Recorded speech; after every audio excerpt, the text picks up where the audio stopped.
selalu cintai kamu. Beri aku kesempatan untuk bahagiakan dirimu. Kamu tercipta olehnya untuk selalu aku cintai. Genggam erat tangan ini, jangan sampai kau lepaskan.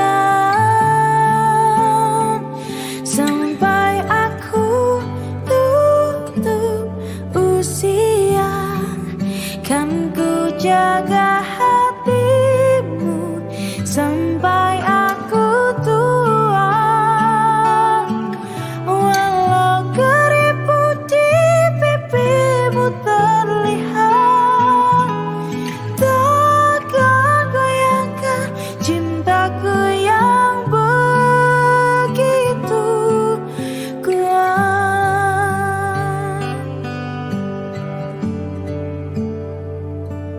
Kamu tercipta olehnya untuk selalu aku cintai. Genggam erat tangan ini, jangan sampai kau lepaskan. Sampai aku tutup usia, kan ku jaga hatimu sampai aku tua. Walau keriput di pipimu terlihat, takkan goyahkan cintaku yang begitu kuat.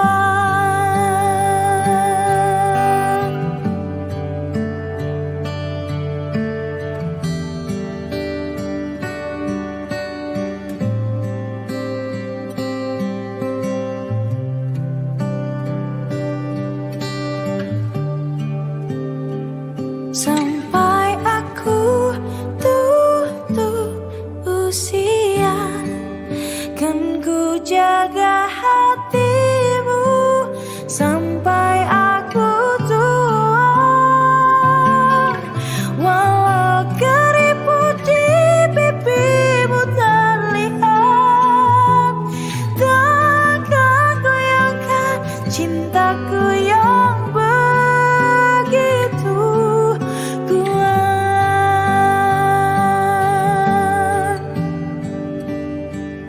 Takkan goyahkan cintaku yang begitu kuat.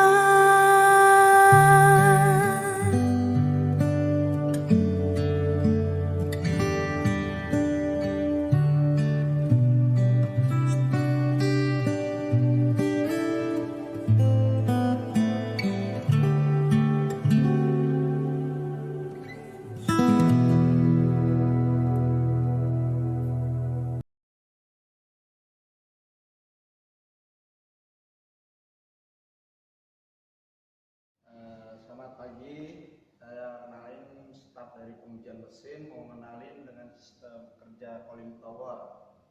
Yang pertama kali kita lakukan itu nyalain listrik dari panel dan di sebelah ujung tembok. Habis itu kita nyalain listriknya. Yang langkah keduanya kita buka yang namanya kran sebelah belakang mesin. Habis langkah kedua buka kran, kita harus langkah ketiga untuk buka kran yang di belakang mesin.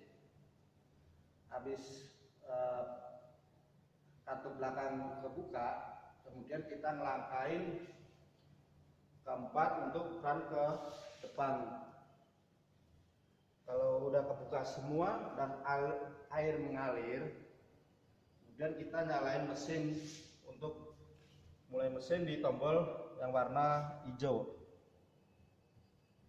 Kalau mesin udah jalan, udah bunyi, untuk pengambilan data kita harus memakai bebannya yang di tombol warna merah. Nah, beban kalau udah tombol beban nomor 1 dengan waktu sekitar 5 menit. Waktu 5 menit itu, selama 5 menit kita baru bisa mengambil data dari mesin cooling tower. Terus yang langkah keduanya, untuk pengambilan data yang nomor keduanya, kita naikin beban yang nomor 2, dan sistem pengambilan datanya seperti beban nomor 1 dengan selisih waktu 5 menit. Kalau semua udah mengambil data dengan mesin cooling tower, kalau udah semua mengambil, untuk mematikan mesin cooling tower, kita mulai dari beban kita turunin dulu satu persatu. Kalau udah beban udah kita turunin semua, baru kita tutup dengan katup-katup yang kita buka yang tadi kita buka, kita tutup kembali. Kemudian yang tahap terakhir kita pencet yang tombol warna merah untuk matikan mesin. Segitu aja sih perkenalan dari mesin cooling tower, semoga bermanfaat.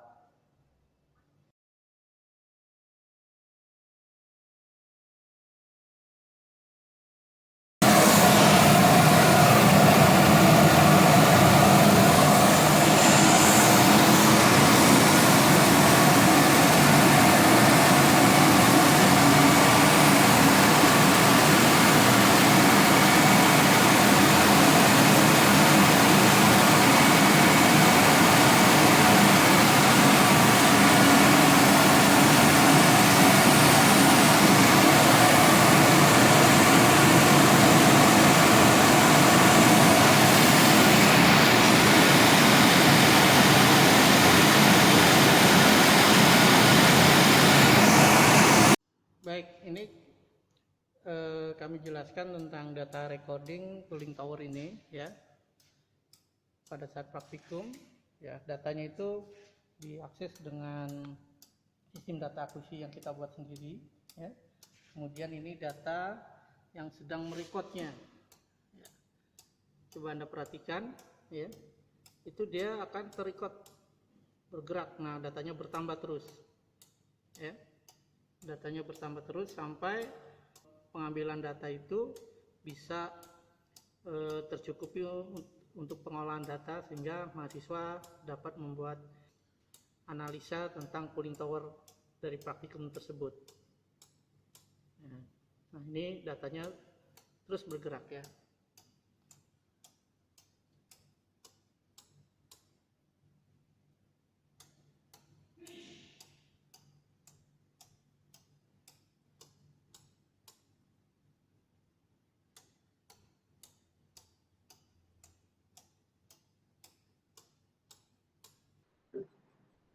Baik, selamat siang buat mahasiswa praktikum cooling tower ya.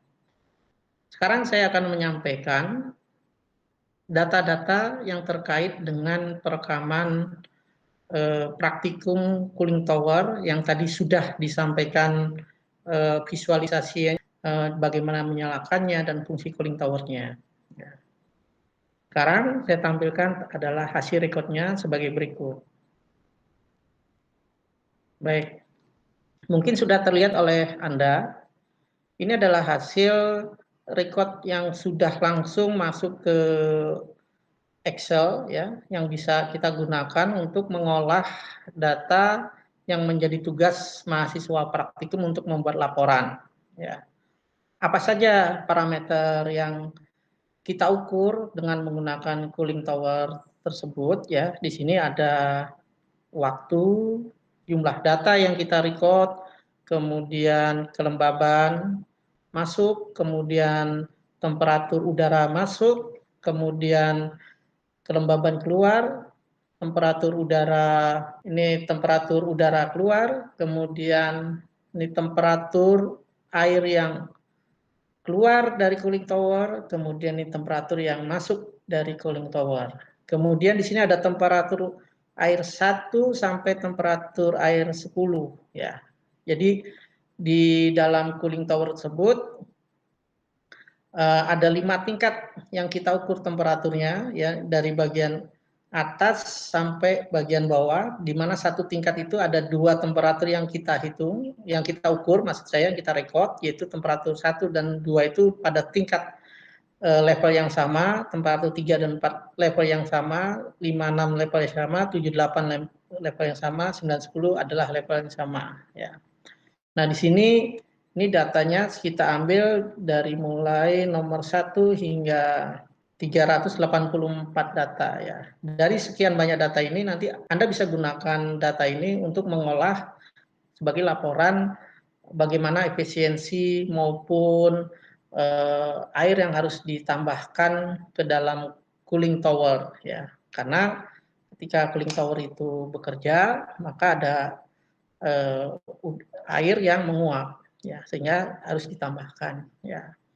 Nah, di sini untuk temperatur 1 sampai 10 ini itu Anda bisa gabungkan antara rata-rata temperatur 1 dan 2 menjadi satu temperatur rata-ratanya, 3 dan 4 dan seterusnya. Nah, untuk temperatur yang ke-6 dan 7 kita lihat ternyata ada masalah di pengukuran sensor temperaturnya, maka kita gunakan temperatur average-nya adalah yang temperatur 6 saja, seperti itu ya.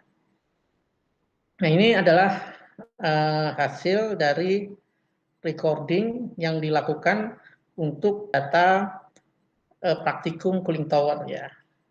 Jadi nanti data ini Anda bisa olah, begitu ya. Baik, terima kasih atas perhatian dari mahasiswa ya. Semoga Anda lebih semangat. Baik, terima kasih.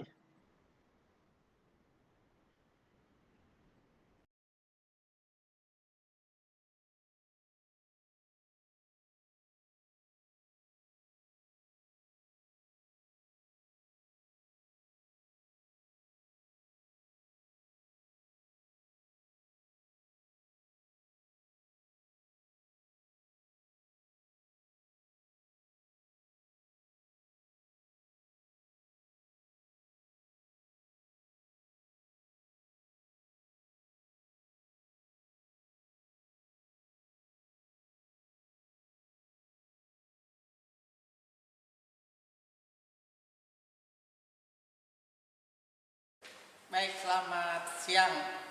Untuk praktikum prestasi mesin yang kedua adalah tentang dua fase ya. Dalam hal ini kita gunakan alat praktikum ini itu adalah dua fase full boiling. Yaitu ya apa itu dia? Full boiling itu adalah proses fenomena perubahan fase dari cair menjadi uap.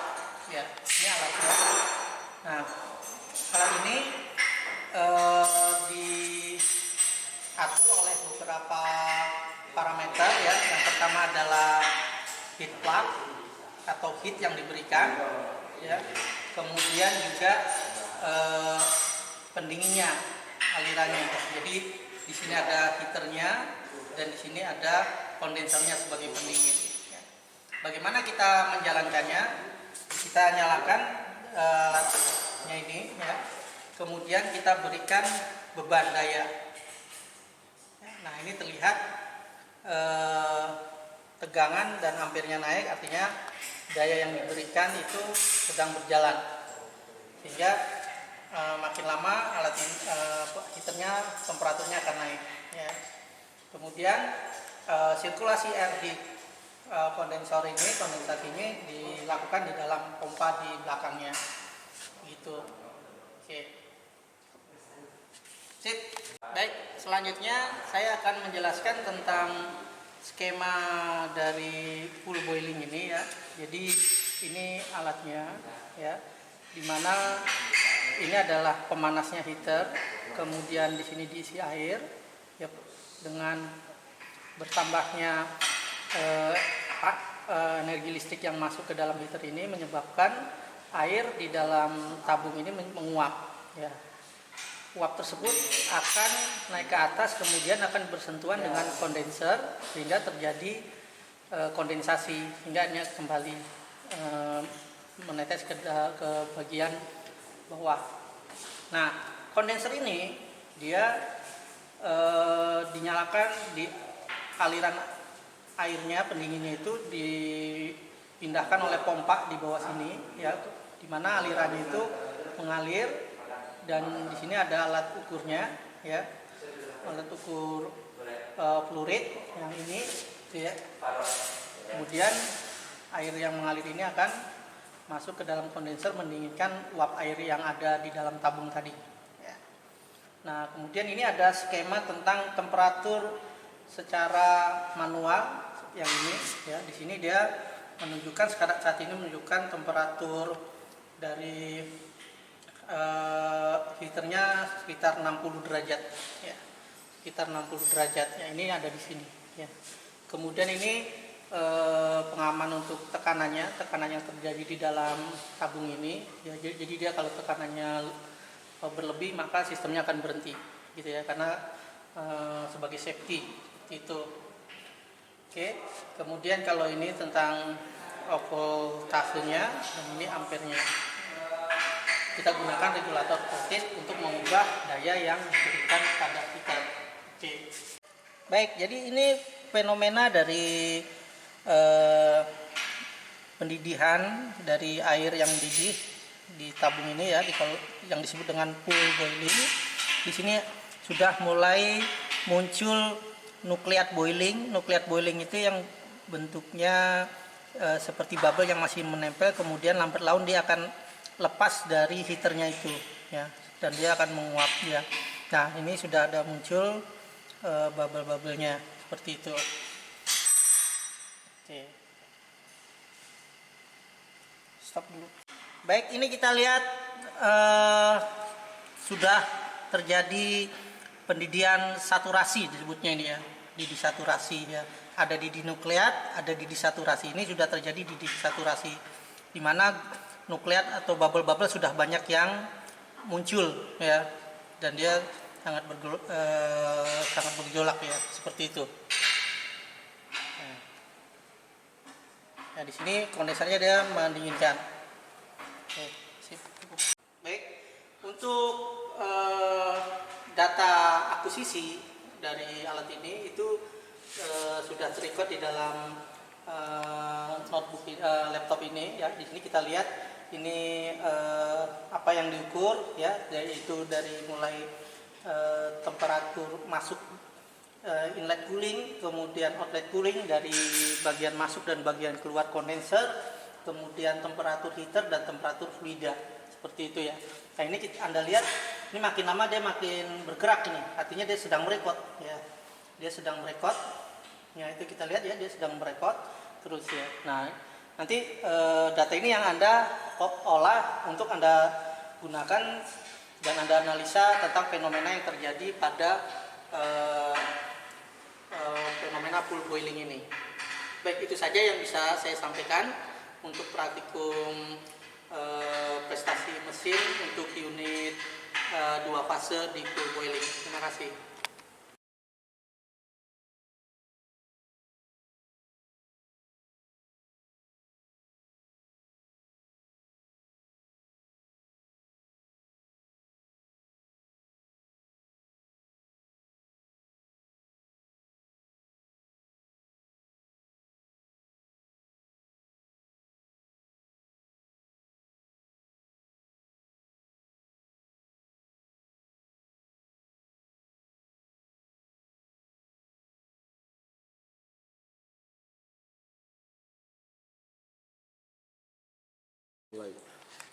Selamat pagi untuk mahasiswa peserta praktikum online dari lab prestasi mesin.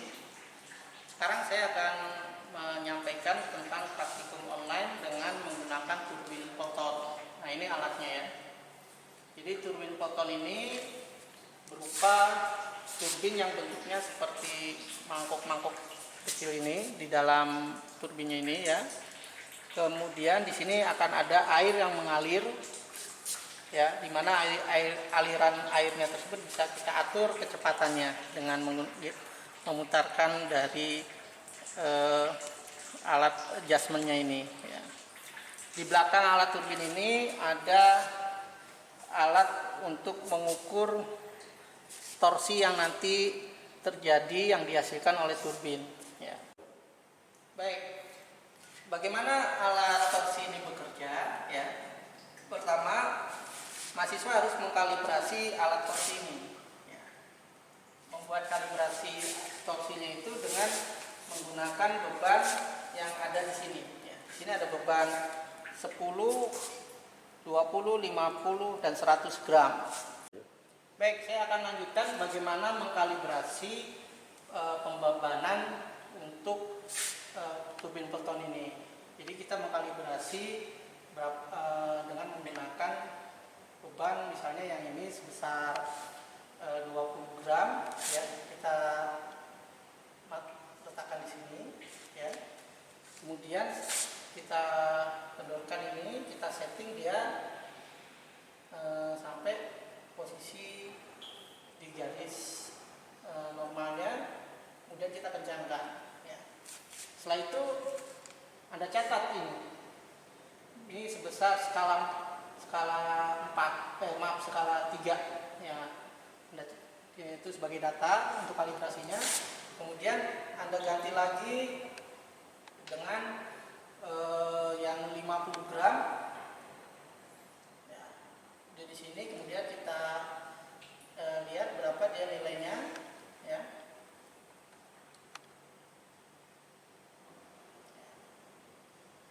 Nah, ini kita catat 10 skala 10 ya. Jadi ada beberapa berat yang bisa digunakan untuk mencatat berapa nilai skalanya berbanding dengan pembebanan yang diberikan ya. Nah, itu digunakan nanti untuk menentukan berapa besar beban yang akan diberikan ke turbin Peltonnya itu. Oke. Baik, selanjutnya saya akan menjelaskan bagaimana kita mengambil data dari percobaan praktikum online turbin Pelton ini ya. Jadi ini kita nyalakan. Ketika kita nyalakan, maka turbin Pelton ini akan berputar. Putaran turbin Pelton ini bisa kita atur dengan mengatur kecepatan dari air yang mengalir ya. Kemudian kita bisa memberikan beban berdasarkan skala yang sudah kita buat dari kalibrasi yang akan kita buat. Itu katakanlah kita diberikan beban dengan skala 5 gitu ya.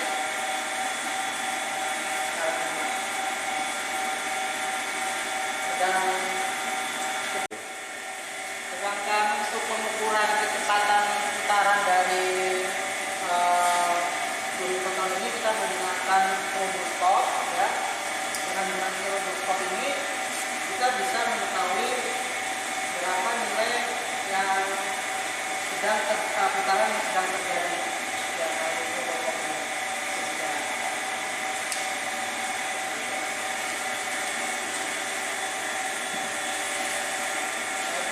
Demikian penjelasan saya yang berkenaan dengan praktikum turbin Pelton. Terima kasih.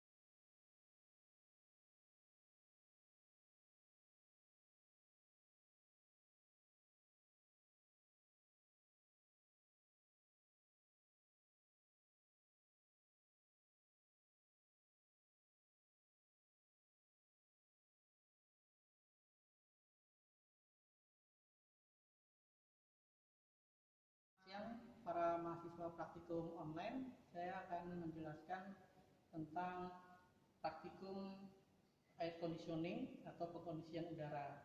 Ini alatnya, ya. Alatnya ini terdiri dari sistem pendingin yang ini, ya. Kemudian di sebelahnya ada alat pemanas air yang nanti dia akan menghasilkan uap, ya. Kemudian ini blower, ya. Kemudian yang di sebelah sininya ada sistem pengukuran temperatur dari beberapa tempat yang dipasang di alat tersebut dan juga pengukuran tekanan.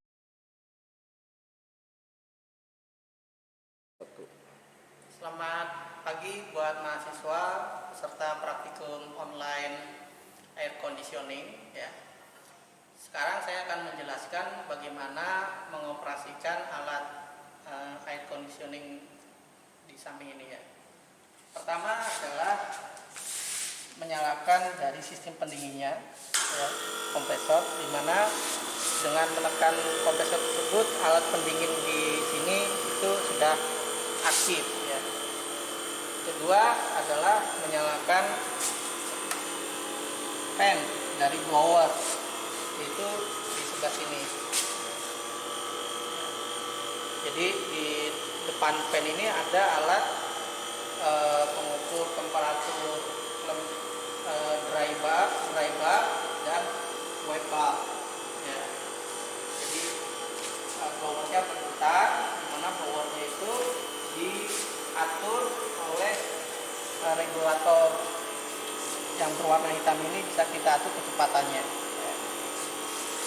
Kemudian selanjutnya adalah di sini ada bak penampungan yang berisi air, ya, di mana air ini nanti akan diuapkan dengan heater, ya, sehingga uap air yang dihasilkan oleh bak ini akan dialirkan melalui pipa ini menuju chamber yang ada di ruangan ini, ya, sehingga udara dari lingkungan bercampur dengan uap air yang dihasilkan sehingga meningkatkan kandungan air di dalam udara, ya. Nah, untuk menyalakan alat penghasil uap airnya ini, di sini ada 3 daya yang diberikan,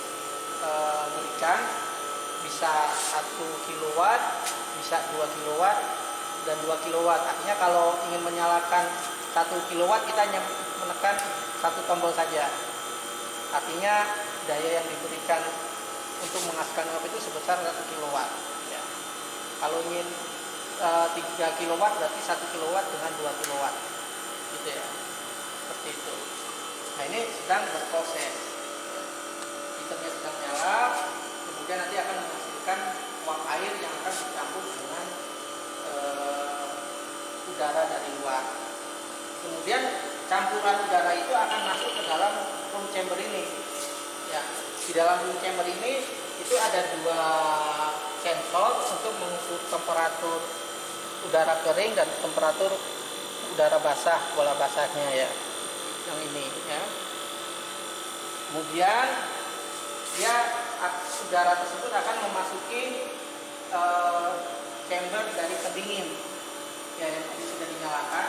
Jadi ini ada pendingin, sehingga sebagian dari kandungan udara yang dihasilkan itu akan mengembun dan keluar melalui selang bagian bawah.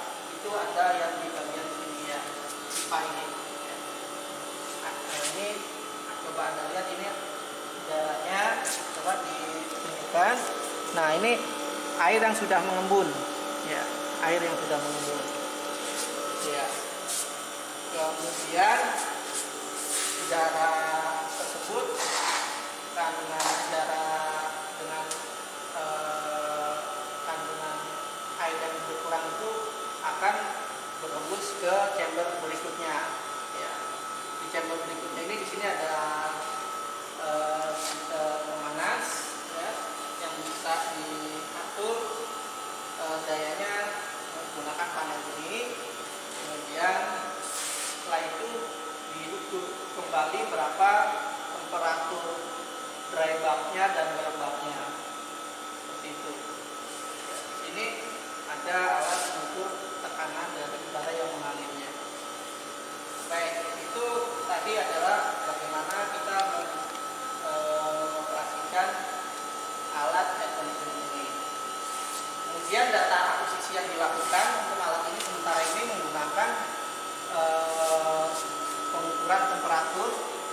beberapa tempat ya, seperti ini. Mungkin agak didekatkan. Ya, oke, baik. Demikian penjelasan yang bisa saya sampaikan. Mudah-mudahan mahasiswa bisa memahaminya. Terima kasih.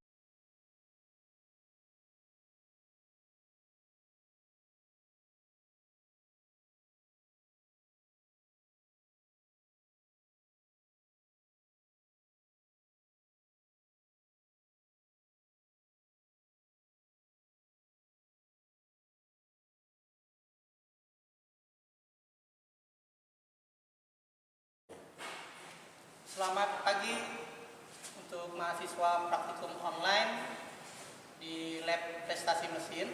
Ya. Saat ini saya berada di unit refrigerasi, ya, alat refrigerasi, alat pendingin. Ya. Ini alatnya yang kita gunakan untuk praktikum. Ya. Jadi alatnya ini adalah ada sistem refrigerasi itu pasti ada kompresornya ya. Ini kompresornya, dia berada di belakang alat ini. Nah, dari kompresor itu akan mengkompres refrigeran ke dalam suatu alat kondenser. Kondensernya itu yang ini, ya, yang ditunjukkan ini di sini ya.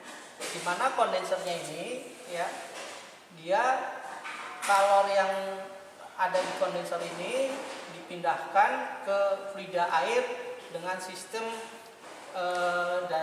dialirkan air melalui alat cup ini ya, spiral ini ya. Kemudian dia keluar seperti itu. Nah, ini untuk mengatur fluidnya, kecepatan aliran dari air yang mengalir ya. Setelah itu refrigerannya akan melalui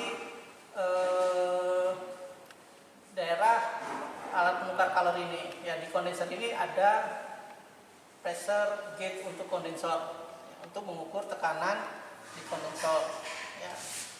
Kemudian kalau yang ini untuk mengukur tekanan di evaporator yang sebagaimana Anda ketahui, salah satu nilai performan dari refrigerasi adalah kita mengetahui tekanan di evaporator dan juga di kondensor ya.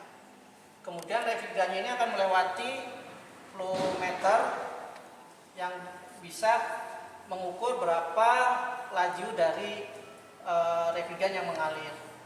Setelah itu refrigeran akan melalui katup ekspansi ya, yang ini ya, katup ekspansi, di mana katup ekspansi ini menyebabkan tekanan dari refrigeran menjadi turun ya. Nah, refrigeran tersebut akan masuk ke dalam evaporatornya ya. Evaporatornya yang ini ya, di mana di evaporator ini ada elemen pemanas sehingga refrigeran yang di dalam evaporator itu menyerap kalor dari pemanas tersebut ya, sehingga fase dari refrigerannya menjadi uap gitu ya. Kemudian dia melalui alat penukar kalori ini, di mana alat penukar kalori ini untuk memastikan bahwa refrigerannya itu sudah 100% uap atau masuk daerah superheated, sehingga refrigeran yang masuk ke dalam kompresor ini dia betul-betul sudah superheated ya, karena kita ketahui kompresor akan bekerja dengan baik dan awet kalau betul-betul fluida yang masuk ini berupa gas, bukan berupa cairan gitu ya. Seperti itu. Nah, siklus ini akan berjalan terus untuk sistem refrigerasinya.